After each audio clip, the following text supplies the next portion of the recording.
Hello and welcome to the lecture on headings. So let's understand how to write headings in HTML. So this is our first tag in HTML that we'll be using on displaying the content. So let's create a folder called headings.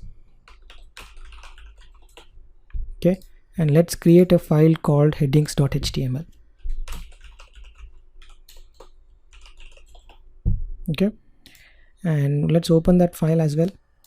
You can find it in headings. Okay, and we will use our boilerplate. So what I'm going to do is I'm going to copy this up, go to headings, and I'm going to paste. And this is the step I'm going to do for every HTML file, because that is the real purpose of having a boilerplate. Then I'm going to say headings. You can change the title to headings. Okay, we will remove the p tag because we're not going to learn about p tag here. We're going to learn about headings. Okay, headings, if you just do a live preview of it, I'm going to close this browser.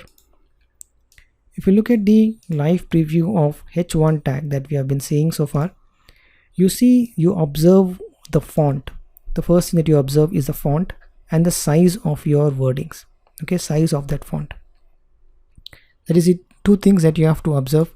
And anything that you write after the h1 tag, you see how it goes to a new line. Okay, there are 6 heading tags, h1 to h6. 2, 3, 4, 5 and 6. Similarly, we'll change this also. Right, so we have 6 headings. Let's say heading 1, 2, 3, 4, 5 and 6. Okay, and you have to observe the font size. Okay, observe the font size, observe the styling of that heading tags, and observe the new lines. There is a new line after every heading. But you see, we haven't mentioned anything about size. We haven't mentioned anything about the color. We haven't even mentioned anything about it should be in the new line. Okay, and the new line is not because you are putting it in a new line. Okay, let's try to do this experiment and see. All right, let's remove all the new lines. Okay, even though you remove, the new line still appears. That's basically Google browser has its own style sheet, has its own specification of how to display the HTML tags.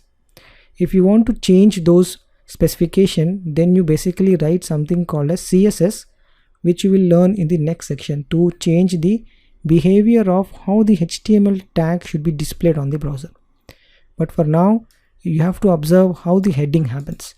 Couple of things: when you write headings, you should understand that heading will insert a new line, and headings are of different size and shape.